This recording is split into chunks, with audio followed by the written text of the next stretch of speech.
Dr. Deaths Part 1. In the heart of Ukongo village, nestled between vast green hills and dense forests, there lived a man named Dr. Bantu. He was unlike any other the villagers had ever seen. Tall, with a clean-shaven face and a crisp white coat, he carried an air of sophistication that made him seem untouchable. His arrival brought hope to Ukongo, a place where sickness often claimed lives due to the lack of proper medical care. Dr. Bantu came with a mission, or so he said.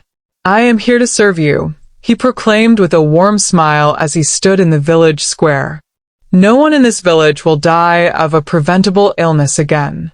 My hospital, Bantu Medical Haven, will heal your wounds and cure your ailments, free of charge for those who cannot pay." The villagers erupted in joy.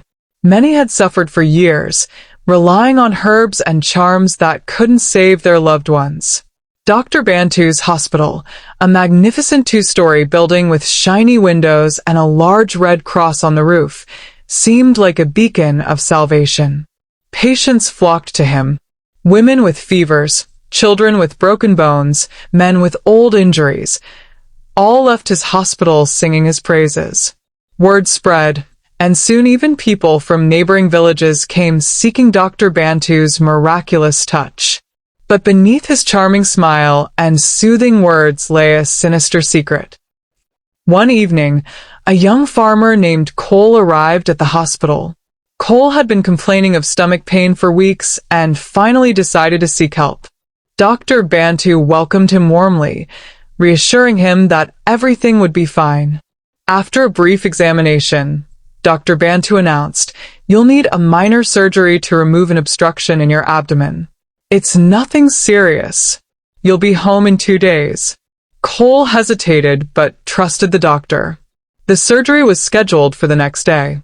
That night, as Cole lay asleep in the hospital ward, Dr. Bantu retreated to his private office. Inside, the atmosphere changed.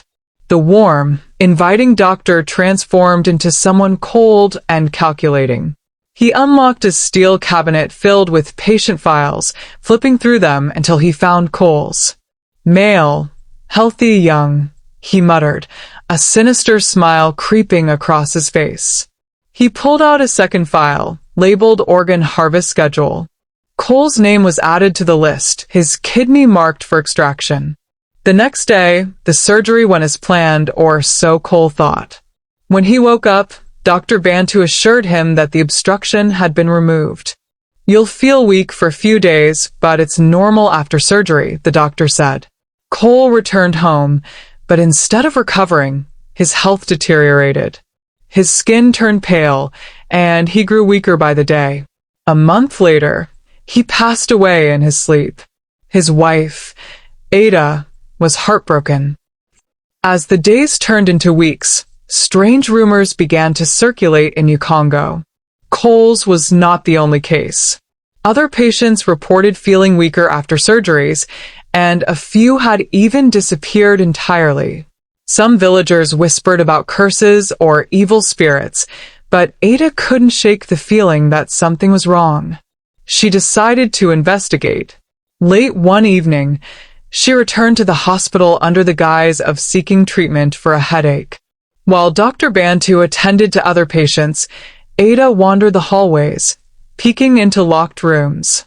One door, marked "Authorized Personnel Only," caught her attention. She tried the handle, it was locked, but as she turned to leave, she spotted a key hanging on a hook nearby. With trembling hands, she unlocked the door and stepped inside. What she saw made her blood run cold. The room was filled with medical freezers, and inside each one were organs, hearts, kidneys, livers, all preserved in labeled containers. Files and photographs of patients lay scattered across a desk, detailing their surgeries and organ extractions. Ada's stomach churned. Among the files was Cole's name, his kidney marked as harvested and sold to a hospital in the city. Before she could flee, she heard footsteps approaching. Panicked, she hid behind a cabinet as Dr. Bantu entered the room. He was on the phone, speaking in a cold, businesslike tone. Yes, the kidney has been delivered. I'll have another batch ready by the end of the week. The villagers trust me too much to suspect anything. Ada covered her mouth to stifle a gasp. When Dr. Banta left the room, she bolted out of the hospital, her heart pounding. She tried to tell the villagers what she had seen, but no one believed her. Dr. Banta saved my child's life, one woman said. He would never do such a thing. Others dismissed her as a grieving widow consumed by paranoia. Ada's pleas fell on deaf ears. Unbeknownst to the villagers, Dr. Bantu had noticed Ada's absence from the ward that night. He grew suspicious and began to watch her closely. A few days later, Ada disappeared, leaving no trace. The villagers mourned her loss, blaming it on her grief over Cole's death. But a few began to wonder if there was truth to her warnings. One night, a nosy nurse cleaning Dr. Bantu's office stumbled upon the hidden room. Her scream echoed through the hospital, but by the time others arrived, both the nurse and the room had vanished, leaving only the growing whispers of something dark lurking in Bantu Medical Haven. What happened next would shock you. Please like and follow for part 2.